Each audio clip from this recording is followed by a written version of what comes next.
A partir então aqui dos comentários finais do professor Antoninho Caron, quando colocou que a inovação ela pode ser ou de ruptura ou então pode ser gradativa. Sim. Vai sendo agregado, colocando alguns elementos novos no mesmo produto.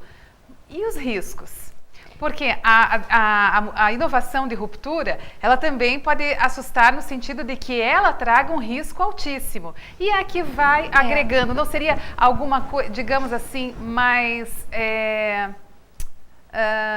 preparada, algo mais comedido?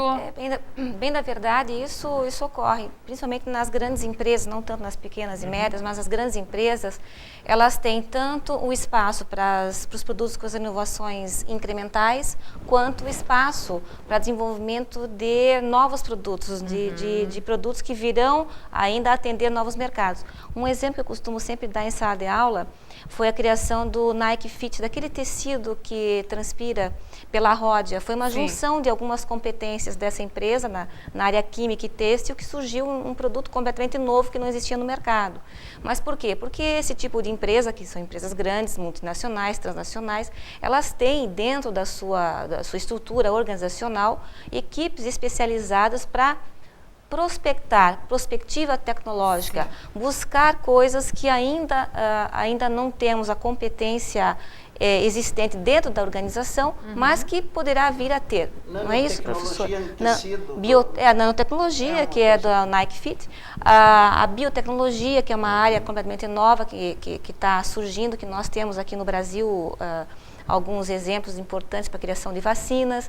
Então, a tecnologia, a inovação não está só em determinados setores, está em vários setores. Mas as grandes empresas fazem a sua inovação do dia a dia para manter o seu mercado, mas também tem os seus centros de pesquisa aqui, muitas vezes instalados aqui no Brasil, ou em outros locais, para gerar essas inovações, né? Certo. Então, e esses centros de pesquisa também precisam ter aquele pessoal que já está capacitado, que está atento, são pesquisadores, né? O trabalho nesse... um exemplo, acho que você, queria só finalizar o exemplo da própria Petrobras, que tem o SEMPS, tem várias incubadoras, não é isso? Que estão criando agora tecnologia para fazer prospecção em águas profundas, né? Então, sim, sem dúvida. Ou de novos combustíveis. Mas eu acho que a sua pergunta do risco é muito interessante e eu queria trazer o exemplo da pequena empresa, porque a pequena empresa, ela não tem possibilidade de erro, porque ela não tem fôlego financeiro. Então, é por isso, e talvez o risco seja um fator inibidor da inovação na pequena empresa. A grande empresa, ela tem um fôlego orçamentário maior apesar que algumas grandes empresas, apesar do fôlego, ela não tem a cultura de permitir o erro, porque o erro traz aprendizagem. Sem dúvida. Né? A inovação tem um grau de risco que pode ser que o mercado compre ou não. E esses riscos já são medidos também antes da implantação. Isso, mas pode acontecer. Teve gente que tentou lançar sopa aqui em Curitiba no mês de fevereiro, né? Vai ser difícil, né? Tem algumas coisas assim que não vai dar certo.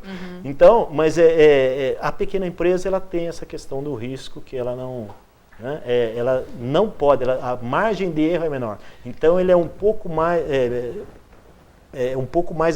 resistente a fazer a inovação. Aí a inovação entra naqueles processos que o professor Antoninho Caron colocou, incrementais, que acontecem gradativamente. Mas nesse exemplo que a professora Cristina trouxe, nós temos hoje aqui em Curitiba uma empresa incubada desenvolvendo robô para monitoramento de águas profundas para a Petrobras. É uma empresa totalmente inovadora, genuína paranaense, aqui dentro fazendo isso.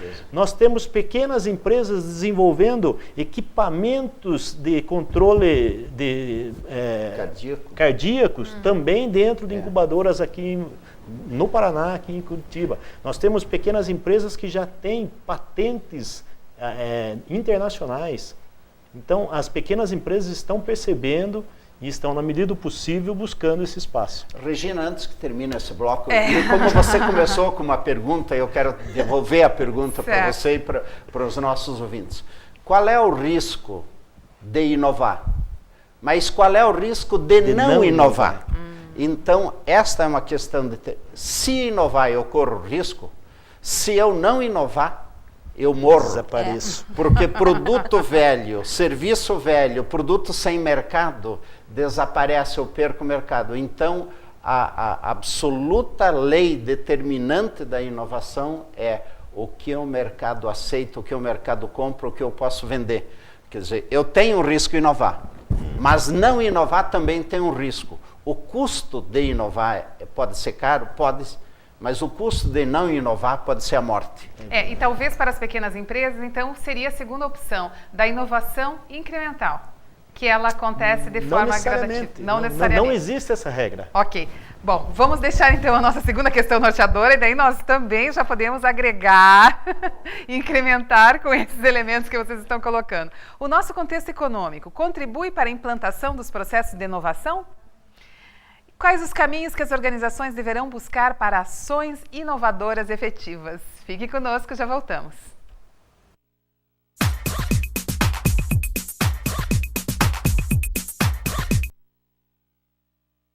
O maior patrimônio de uma nação é seu povo. E o maior patrimônio de um povo é a educação que ele recebe e que transforma em progresso. É por isso que todo educador assume um papel-chave. E ele começa não na tarefa de educar, mas sim na de aprender com os melhores profissionais, atualizando-se e fazendo uma especialização com quem há mais de um século trabalha na arte de ensinar com qualidade. FAI, porque só quem tem a maior tradição no ensino é que pode oferecer a melhor pós-graduação em educação.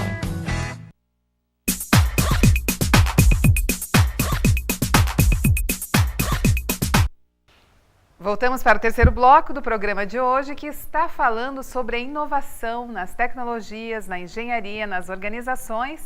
E eu deixei, então, a seguinte questão norteadora que os nossos convidados vão dialogar sobre a mesma ao longo do nosso terceiro e último bloco. O nosso contexto econômico contribui para a implantação dos processos de inovação?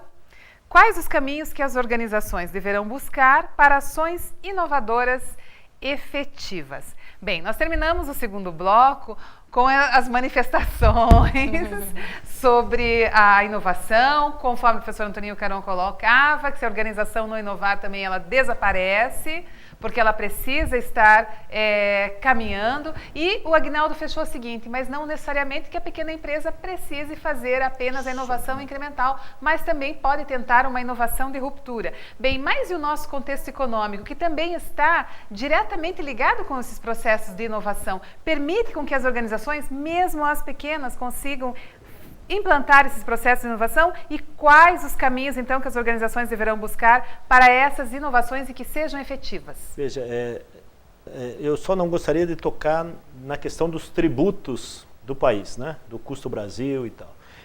Mas sobre o aspecto de existência de recursos financeiros hoje, de apoio à micro e pequena empresa para o desenvolvimento de inovação, seja ela incremental ou não, hoje existem vários mecanismos. O que faltava, na verdade, era um ambiente legal que nos permitisse fazer essa maior interação entre a academia e as empresas. Hoje, com a lei federal de inovação, com a lei do bem, a lei estadual de inovação, os municípios agora podendo criar a sua própria lei de inovação municipal, tudo isso vai gerando um ambiente econômico que vai permitir, sim, esse avanço inovativo do Estado de uma forma geral. Eu vejo assim, nós tínhamos impasses entre a relação do pesquisador da universidade e as empresas.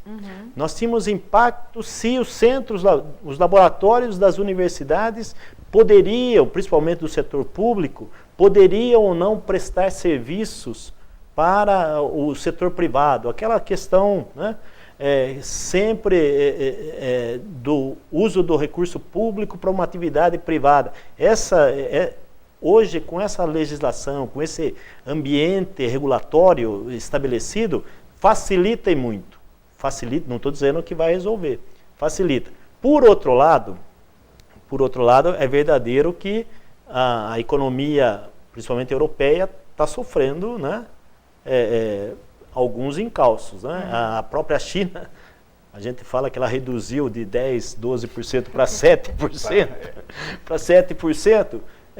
Alguns setores provavelmente sim terão impactos, né, nas suas atividades. Outros não. Outros... recentemente eu tive a oportunidade de estar na Escandinávia e percebo que em países que é metade do Paraná, né, cujo o PIB é 2 vezes, 3 vezes o PIB do Paraná ou mais, né, e uma inovação constante como algo de diferenciação dos países. Porque os países precisam evoluir, não tem outra forma. E o ambiente econômico, utilizando esses mecanismos legais, eu acho que começa a dar uma nova cara. Temos a questão de infraestrutura e logística que precisa ser melhorada significativamente, porque não adianta você ter um bom produto e não ter como colocá-lo no mercado. Como ter dificuldades aeroportuárias que, né, isso impede. Porque hoje, de fato, a gente está dizendo o seguinte, que o empreendedor ele tem que ser empreendedor de oportunidade, sobrevivência, ele está sumindo com o passar do tempo. E assim, hoje você tem que nascer pensando, no mínimo, pensando em ser global. Não dá mais para você só pensar no seu bairro. É importante pensar no seu bairro? É. Mas se você quer entrar no mundo... Hoje, pela internet, você põe 24 horas qualquer produto em qualquer porta de qualquer casa. Então... Isso então seriam medidas, algumas estratégias para driblar, digamos assim, as dificuldades econômicas que estão aí no nosso contexto, professora Cristina? Eu diria o seguinte, Regina, com a Lei do Bem, essa lei foi implementada em 2005. E agora a Lei do Paraná de Inovação aqui no Paraná foi implementada aqui no Paraná agora em novembro. Essas medidas, elas vêm auxiliar todo um processo para gerar as inovações, produzir inovação, para que o empreendedor, para que o empresário tenha facilidades, tanto para fomentos, né, como o FINEP e assim por diante, para poder desenvolver tecnologia, processos tecnológicos dentro da sua organização. Então, isso vem a ser um aspecto extremamente positivo nesses últimos tempos que estão ocorrendo aqui no Brasil. Por quê? Em países já desenvolvidos, como o próprio Castanhar comentou, né, a inovação em produtos e processos é a base da competitividade. Né? Se você observar, por exemplo, a Alemanha, a Itália, a Inglaterra, né, os processos produtivos, as tecnologias, o design de produto mesmo, traz no mercado. Né? E nós estamos aqui ainda caminhando nesse sentido. Então, isso é recente, é muito recente no Brasil. Eu acho que com essa abertura toda, nós vamos ter assim um grande empurrão. E esse empurrão que vai trazer para nós geração de riqueza, com certeza, geração de empregos e crescimento que nós tanto esperamos, não é isso, professor? Eu estou louco de vontade de comentar uma coisa que o Aguinaldo foi politicamente correto, mas eu não preciso ser. O empresário brasileiro e o consumidor brasileiro é legalmente assaltado diariamente pelos impostos excessivamente altos, caros e profundamente desestimulantes para a produção e para a inovação. Então, nós somos assaltados e somos assaltados legalmente pelo governo. É preciso fazer uma reforma tributária estimulando a produção. Quando nós temos uma economia aberta, competitiva e globalizada, as políticas nacionais, as políticas estaduais e as políticas municipais, elas deixam de ser olhadas pelo próprio umbigo ou pelo próprio espelho, mas eu tenho que fazer políticas comparadas com o que fazem outros países, com o que fazem outros continentes, com o que fazem outros blocos econômicos, com o que fazem outras regiões e definir localmente, regionalmente, uma política comparada que estimule a produção. Porque o empresário do Paraná, o empresário de Curitiba, o empresário de São José dos Pinhais, o empresário de Pinhais, o empresário de Piém e de qualquer parte do interior do Paraná vai competir com a economia europeia, com a economia coreana, com a economia japonesa, com a economia canadense, americana e assim por diante. Então nós temos que ter políticas comparadas, semelhantes. Horas, tem que ter políticas tributárias comparadas, tem que ter políticas de inovação, de ciência e tecnologia comparadas. Quando nós pegamos todos os programas dos países da Organização das Comunidades para o Desenvolvimento Econômico, OCDE, quando nós pegamos o bloco da União Europeia, quando nós pegamos o bloco asiático, quando nós pegamos a China, nós vamos ver que universidades, empresas e governo estão mancomunados, interligados para estimular processos de inovação, processo de produtos das empresas. Isso vai dar lucro para as empresas? Claro que vai. Mas daí a empresa que acumula lucro vai gerar trabalho, vai gerar ocupação econômica e vai distribuir renda. Então o papel do governo é fortalecer as empresas, estimular o nascimento, o crescimento e fortalecimento das empresas. É pegar as universidades e jogá-las para atividades produtivas. Aí nós já temos, hoje nós temos a Lei da Inovação do Paraná, que foi um avanço fantástico. Nós temos a financiadora de estudos e projetos que está financiando inovação, está financiando a oportunidade das empresas contratarem mestres, contratarem doutores para o seu processo de melhoria de produtos, de processo de gestão. Então nós temos vários instrumentos, nós temos algumas isenções fiscais, o Castanharo mencionava, mas nós precisamos aprofundar e comparar as políticas que podem ser usadas no país, no estado e no município com aquilo que é usado no mundo, porque nós competimos com o mundo e não com o meu vizinho. Pois é, claro, Aguinaldo, mas só fazendo uma colocação então aqui a partir das observações do professor Antoninho Caron. Mas de qualquer forma, para que toda essa mudança, essa reforma tributária seja efetivada, os nossos gestores, os nossos empresários também precisam participar mais de todo esse processo e de alguma maneira se organizar para... Claro, são causas compartilhadas, não é conquista de um, é conquista de todos.